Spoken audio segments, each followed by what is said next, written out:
এজন্য প্রিয় ভাই আমার, আমাদের মূল ফিকির এই কথাটাই বুঝানো, আখিরাত। আখিরাত আমাদের এই সমস্ত ওয়াজ, সমস্ত বয়ান, আউলামায়ে কেরাম সমস্ত চিল্লা চিল্লি, একটাই মাকসাদ, আখিরাত। পরকাল, পরকাল, আখিরাত। এই পৃথিবী একদিন, এই তর্জমাটা শুধু শুনেন, এই কথা শেষ। আল্লাহ তাআলা বলছেন, বান্দা তুমি যেরকম মরতেছ, প্রতিনিয়ত তোমার চোখের সামনে যেরকম মানুষের মৃত্যু হয়, একদিন এই গোটা সৃষ্টি জগৎটা শেষ হয়ে যাবে, এরও মৃত্যু হবে। এটাই আখিরাত, এটাই কিয়ামত, এটাই কিয়ামত। আর এই সূরার মধ্যে আল্লাহ তাআলা বলেন আল কারিয়া। এই আল কারিয়াতু শব্দের অর্থ এটাই, যে আল্লাহ তাআলা বলেন প্রচন্ড আঘাত, প্রচন্ড ধ্বনি, বিকট শব্দ। মাল কারিয়া, কি সেই বিকট শব্দ? ওমা আদরাকা মাল কারিয়া, আপনি কি নবী জানেন সেই বিকট শব্দটা কি? এখানে বিকট শব্দ বলতে কিয়ামত বুঝাইছে, ইসরাফিলের ফু। আপনি শুধু এতটুকু বুঝেন, একটা মিনিট শুধু ভাবেন, এই প্যান্ডেলটা যেমনে আছে এখন, যেটা যেমনে আছে, 10টা সেকেন্ড শুধু কল্পনা করেন তো, যে সবগুলো লাইট ঠাস ঠাস করে ভাঙ্গা যাইতেছে, প্যান্ডেলটা ভাঙ্গা যাচ্ছে, স্টেজটা ভাঙ্গা পড়ছে, পর্দার কাপড়গুলো তসতস করে ছিঁড়ে ফেলতেছে। আচ্ছা, পরিস্থিতিটা কেমন হবে? এইবার ভাবেন তো, আসমান ভাঙতেছে, পাহাড়গুলো উঠতেছে তুলার মতো, সাগর নদীর পানিগুলো টকবক করে উতরাইতেছে, তারকারাজি কোটি কোটি খসে খসে পড়ছে, গোটা সৃষ্টি, গোটা কায়নাত ভেঙে চুরে ধ্বংস হয়ে যাচ্ছে। মালিক বলে, বলো না বান্দা, সেই পরিস্থিতিটা কেমন হবে? সেই আওয়াজটা কেমন হবে? সেই চিৎকারটা কেমন হবে? মানুষের হাহাকার কেমন হবে? ও তারান্নাসা সুকারা, মানুষ সব মাতালের মতো ছুটবে। আল্লাহ বলছে, মা তার দুধের বাচ্চাকে ছুঁড়ে ফেলে দিবে, গর্ভবতী নারীর পেটের বাচ্চা নিজে নিজে পড়ে যাবে,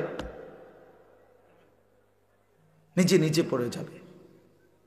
আসমান ইযা সামাউন ফাতারাত, চুরচুর করে ভাঙতে থাকবে। ওয়া ইদাল কাওয়াকিবুন তাসারাত, তারকারাজি খসে খসে পড়বে। তো তখন কি পরিমাণ আওয়াজ হবে, কি পরিমাণ দিক বিদিক মানুষ বেকারার হয়ে যাবে। ইয়াকুলুল ইনসানু ইয়াউমাইদিন আইনাল মাফার, লোকেরা অস্থির হইয়া বলবে, হায় পালাবো কোথায়? কাল্লা লা ওয়াজার, আল্লাহ বলে, না বান্দা, আচার কোথাও আশ্রয় নাই। জমিনের ভূমিকম্প চলছে, গোটা কায়নাত ভাঙচুর চলছে, আজ আর কোথাও ঠিকানা নাই। ইলা রব্বিকা ইয়াউমাইদিনিল মুস্তাকার, আজ কেবল হাসরের ময়দানে তোমার রব আল্লাহর কাছেই কেবল ঠিকানা, আর কোথাও না। আগামীর গন্তব্য আখিরাত, আগামীর গন্তব্য হাসরের মাঠ। হাসরের মাঠ, মানুষগুলো সব বিক্ষিপ্ত হয়ে যাবে। তো এইটা আল্লাহ বলেন আল কারিয়াতু মাল কারিয়া, এই প্রচন্ড বিকট শব্দ আপনি কি জানেন বন্ধু সেটা কি? সেটা কিয়ামতের শব্দ, সেটা ইসরাফিলের ফু দিলে এই সৃষ্টি জগৎ যে ভেঙে যাবে, কিয়ামত হবে, তার আওয়াজ আপনারা সহজে বুঝবেন। কোন রাস্তায় যদি ট্রাকের চাক্কা ব্রাস্ট হয়, আওয়াজটা ভিন্ন হয়। ট্রাকের চাক্কা ব্রাস্ট হলে বোঝা যায়, এত জোরে আওয়াজ যে এটা কিসের চাক্কা ব্রাস্ট হয়েছে, এরকম বিকট শব্দ। আল্লাহ তাআলা বলেন, এই ইসরাফিল ফু দিলে জমিনে ভূমিকম্প শুরু হবে, আর ঠাস ঠাস করে চারিদিকে যখন ভাঙতে শুরু হবে, ইয়াউমা ইয়াকুনুন নাসু কাল ফারাশিল মাবসুস, মানুষগুলো তখন বিক্ষিপ্ত পতঙ্গের মতো ছুটাছুটি শুরু করবে। অর্থাৎ এটার তাফসিরে লিখছে, এই যে লাইট, আগুন, বাতির সামনে ছোট ছোট সাদা যে পোকা, উলু, এই উলু এগুলা যেরকম চারদিক থেকে উইরা উইরা আইসা নিজে নিজে পইরা মরে যায়। আল্লাহ তাআলা বলছে কাল ফারাশিল মাবসুস, অর্থ হলো মাবসুস মানে বিক্ষিপ্ত, এলোমেলো। ফারাশ মানে হলো এই পতঙ্গ, এই উলু পোকা। এই উলু পোকার মতো বিক্ষিপ্ত চারদিক থেকে মানুষগুলো ছুটাছুটি করবে, যে যারে পায়রা ধাক্কাইয়া ছুটা সামনের দিকে বাঁচার জন্য ছুটতে থাকবে। আল্লাহ বলেন, যে যেখানে পড়ে যাবে সেখানেই তার মৃত্যু হয়ে যাবে। ওয়াতাকুনুল জিবালু কাল ইহনিল মানফুশ, আপনারা তুলা, ওই যে লেফ তোষক বানাইতে যে তুলা ধুনায়, এটা জানেননি? আগে তো বাঁশ দিয়ে দিয়ে পিঠটা পিঠটা লাঠি দিয়ে ধুনাইতো, এখন মেশিন দিয়েও ধুনায়, মানে এটারে আগে রিপেয়ারিং করে এরপরে লেফ তোষক বানায়। তো এই তুলারে যখন ধুনায় তখন কিন্তু তুলা একদম আলাদা আলাদা থাকে, তখন একটু বাতাস লাগলে তুলাটা কি করতে থাকে? উঠতে থাকে। তো আল্লাহ তাআলা বলেন ইসরাফিল ফু দিলে গোটা জমিনের ভূমিকম্প শুরু হবে, মানুষ যেরকম ছুটবে, সমস্ত পাহাড়, এই উঁচা উঁচা পাহাড়গুলো এই ধুনিত ওই ধুনানো তুলা যেরকম উড়ে, এরকম পাহাড়ের মাটিগুলো এভাবে উঠতে থাকবে। আর এভাবেই একদিন আল্লাহ বলেন কায়নাত শেষ করে যাবে, হাসরের মাঠ কায়েম হবে। ফাআম্মা মান সাকুলাত মাওয়াজিনুহু, আর সেই হাসরের মাঠে যার আমল নামা নেকির পাল্লায় আরে মিজানের পাল্লায় রাখলে নেকি যার ভারী হবে, নেকির পাল্লা যার ভারী হবে ঈমান এবং আমল তাকওয়া, ফাহুয়া ফি ঈশাতির রাদিয়া, সে অনন্তকালের সুখের চির সন্তুষ্টির জান্নাতেই বসবাস করবে। ওয়া আম্মা মান খাফফাত মাওয়াজিনুহু ফাউম্মুহু হাওয়িয়া, আল্লাহ বলেন আর যার মিজানের পাল্লায় হাসরের ময়দানে নেকির পাল্লা হালকা হবে, গুনাহ ভারী হবে, তো আল্লাহ তাআলা বলেন ফাউম্মুহু হাওয়িয়া আই ফামাওয়াহু হাওয়িয়া, তার ঠিকানা হবে নিকৃষ্ট জাহান্নাম। হাওয়িয়া, হাওয়িয়া একটা জাহান্নামের নাম। ওমা আদরাকা মা হিয়া, আল্লাহ বলে বন্ধু আপনি জানেন সেটা কেমন জাহান্নাম? নারুন হামিয়া, সবচেয়ে বেশি জ্বলন্ত আগুন যেটার মধ্যে, সেই জাহান্নামটার নাম হলো হাওয়িয়া।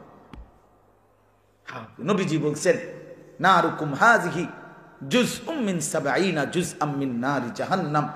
আল্লাহর নবী বলেন উম্মত তোমাদের দুনিয়ার আগুন, এই ভাই আমার এই শেষ কথাটা শুনেন, আল্লাহর নবী বলেন তোমাদের দুনিয়ার আগুন জাহান্নামের আগুনের ৭০ ভাগের ১ ভাগ। দুনিয়ার এই আগুনের চাইতে আরো ৬৯ গুণ বেশি গরম জাহান্নামের আগুন। জাহান্নামের, আপনি তো একদূর বলছেন, সাহাবীরা কি বলছে শোনেন।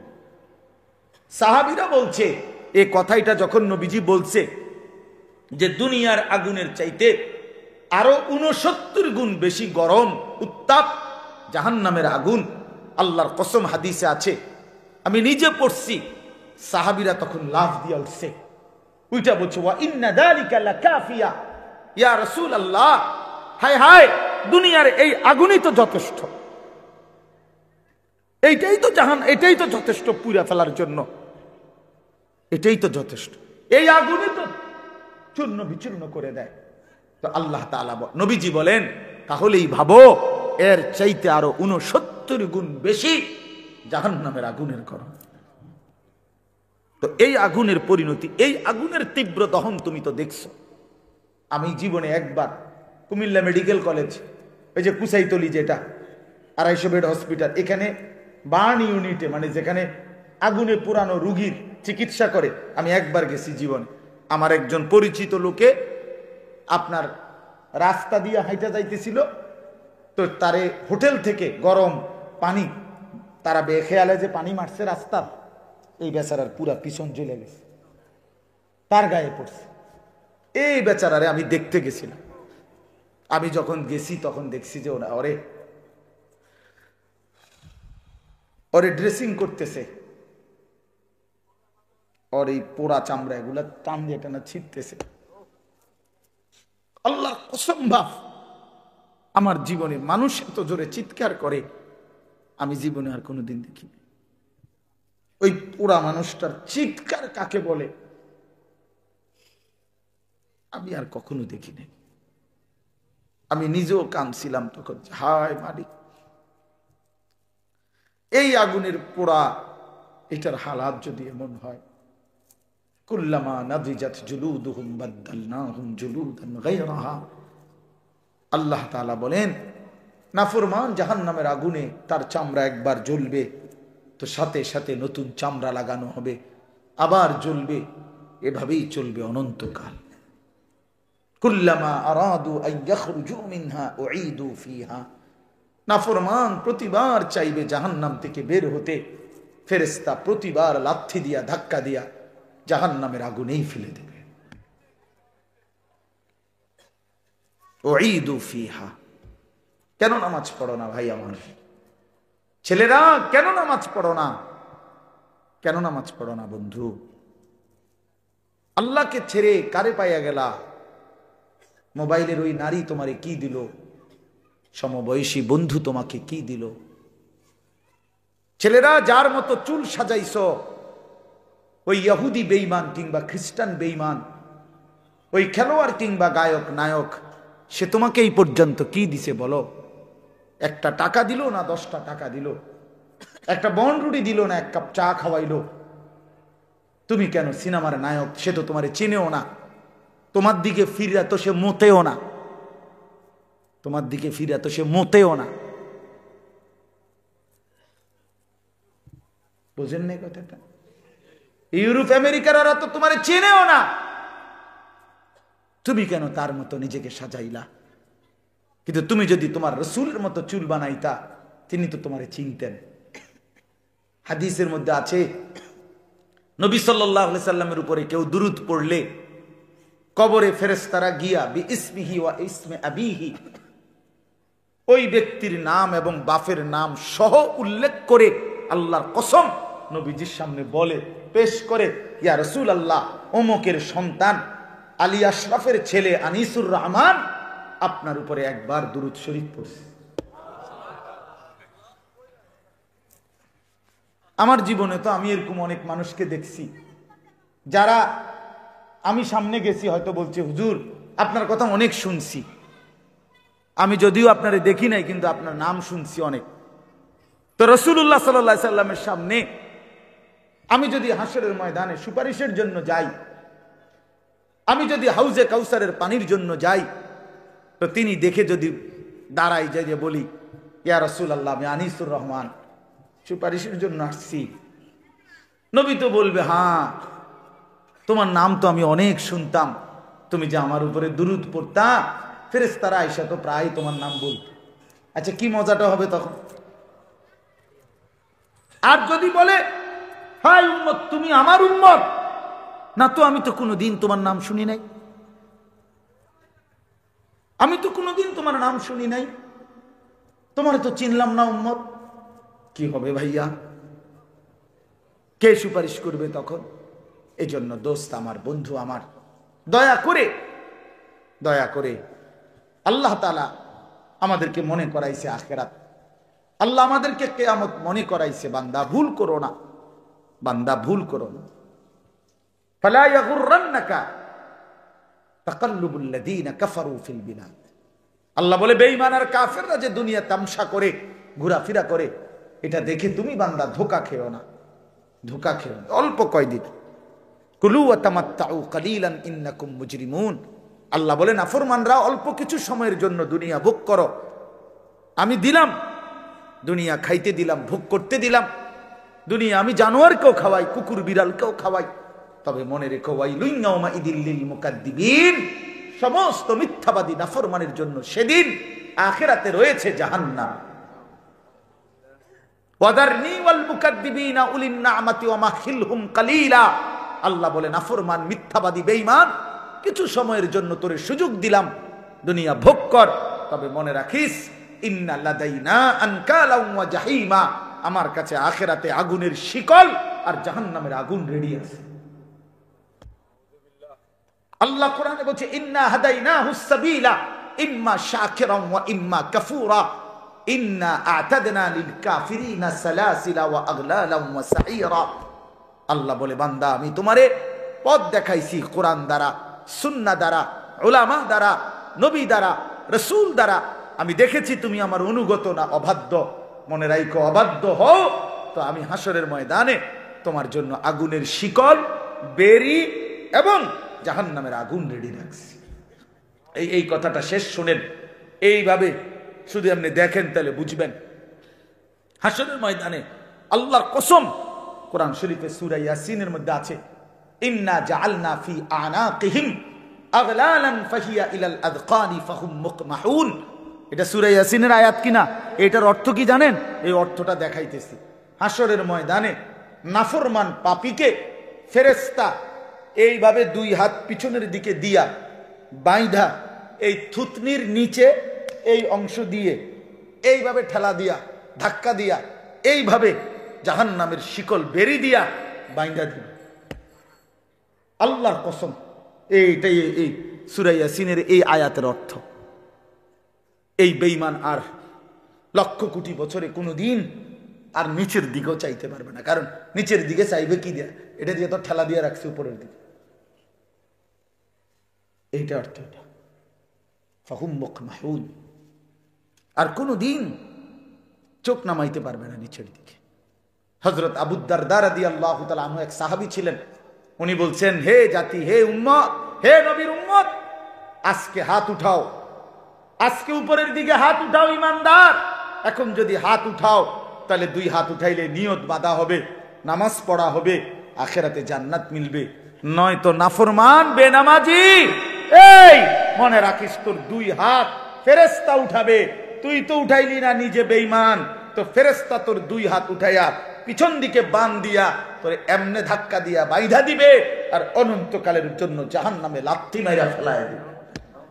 অপেক্ষা করো, অপেক্ষা করো। শেষ কথা, বেডি চাও, কোনো অসুবিধা নাই। মোবাইলে মানুষের বেডি দেখো, চরিত্র নষ্ট করে ফেলো, আখলাক বরবাদ করে ফেলো, দেখবে একদিন দেখতে দেখতে কবরে চলে যাইবা। এই হাসি থাকবে না, এই রঙে রসের দুনিয়া থাকবে না, আমারও না আপনারও, ঠিক কিনা বলে? খালাস, চলেন আমরা ফিরতে চেষ্টা করি, নিজেকে বদলাই, আখিরাতের ফিকির করি, কবরের ফিকির করি। যুবকেরাও, বয়স্করাও, নারীরাও, পুরুষরাও বলেন ইনশাআল্লাহ। দিন শিখেন, সন্তানকে মাদ্রাসায় পড়ান, আল্লাহর কোরআন শিখান, রাসূলের হাদিস শিখান, আখিরাতের ফিকির শিখান। বিশেষ করে আবারও বলছি, নিজের স্ত্রী ছেলে মেয়ের ঈমান, আমল, আখলাক, চরিত্রের উপরে নজর রাখেন। এটা বড় কাজ। ইমানদারের কাম হইল খাট পালং না, সোফা না, কেবল আমগো কাছে দোয়া চায়, হুজুর ছাদ ডালাই, খাস করে দোয়া করে দেয়, ছাদটা ডালাই রবিবার, ছাদ ডালাই, ছাদ ডালার কি খাস দোয়া কি? আবার কথা বলেন না কেন? ছাদ ডালার খাস দোয়া কি? হুজুর মোটরসাইকেলটা কিনছি, দোয়া করে দে। কিতা মোটরসাইকেল? যাতে তুই মাথা তালগি দিয়ে নিতে পারস নাকি? কি দোয়া? মোটরসাইকেলের দোয়া। দোকান দিছি দোয়া, একটু পরে হুজুর আপনার গো দোয়া, একটু খাস দোয়া করে দেন দোহান্ডাত। একটু পরে এই রঙিন টেলিভিশন চালামু, হ্যাঁ, হিন্দি সিনেমার নর্তকী নাচবে, যাতে কারেন্ট না যায়, কাস্টমার না যায়, কাস্টমারের যেন হুতা দিয়ে বান দিয়ে রাখতে এটার ভিতরে। একটু খাস দোয়া করেন। হুজুরে খাস দোয়া করে বাইর হয়, নাফরমানে টেলিভিশন কি করে দেয়? হায় হায় নাফরমান, আল্লাহর সাথে এত বড় তামসা কেমনে করলি? আল্লাহর সাথে এত বড় তামসা কেমনে করলি? কলজা এত বড় সাহস কেমনে হইল যে আল্লাহকে বৃদ্ধাঙ্গুলি দেখাইল? আল্লাহ ওই যে একটু আগে দোয়া করাইছে, আপনি মনে করছেন হেসা? হ্যাঁ, উদ্দা উদ্দা উদ্দা উদ্দা, ইডি উদ্দা। মূল মাকসাদ টেলিভিশন, বেচা কিনা চলবো তো টেলিভিশনের রূপে। আমনের দয়া দিয়া কিতাবার নাউজুবিল্লাহ। আল্লাহ আমাদেরকে মাফ করে দেন। আল্লাহ তাআলা আমাদের প্রত্যেককে আখিরাতের ফিকির দান করেন, ঈমান আমলের ফিকির দান করেন। আমরা চেষ্টা করব তো ইনশাআল্লাহ। বয়স্ক বাবারাও বেশি বেশি শেষ হায়াত জিকির তাসবিহ তেলাওয়াতের মধ্যে কাটাবেন। চা দোকানের আড্ডা, বিড়ি সিগারেটের আড্ডা, বিড়ি খাইয়েন না, বিড়ি খাইয়েন না, বিড়ি খাইয়েন না। 60 বছরে যে মানুষ এখনো বিড়ি খায়, এবড়ার মতো বেহায়া আর কেউ নেই। এবড়া করে শক্ত বেহায়া, একদম বেহায়া মানুষ, একদম নির্লজ্জ, লজ্জাহীন এক মানুষ। এবার শরম নাই, এবার শরম নাই। এত বুড়া বয়স হয়েছে এখনো বিড়ি সিগারেট ছাড়লেন না। আপনি মরবেন কোন দিন, কবরে যাবেন কোন দিন? এত বছর বয়সে মানুষে গাইল্লায় এখনো বিড়ি সিগারেট খায়। আস্তাগফিরুল্লাহ, আস্তাগফিরুল্লাহ। গায়ে লাগলে মাফ করে দিন, বলে যদি বেশি লাগিয়ে গেছে হালাই দিয়েন জায়গা। হ্যাঁ, যদি বলেন যে কথাটা একেবারে বেশি শক্ত হয়ে গেছে, গাত লাগছে, আমি তো চাইছি যে আড্ডিত যাতে লাগে। আল্লাহ আমাদেরকে মাফ করে দেন। চলেন ইনশাআল্লাহ জীবন বদলাবো। আল্লাহ আমাদেরকে তৌফিক দেন। এই দক্ষিণ পাড়া জালগাঁও নুরানি মাদ্রাসা আল্লাহ কবুল করে নেন। আমার শায়েখ আরিফ বিল্লাহ হাকিমুন নফস আল্লামা মুফতি মুশতাকুন নবী কাসিমি হযরত বয়ান করবেন, আপনারা শুনবেন ইনশাআল্লাহ। এশার নামাজের পরে আবার যথারীতি বয়ান হবে।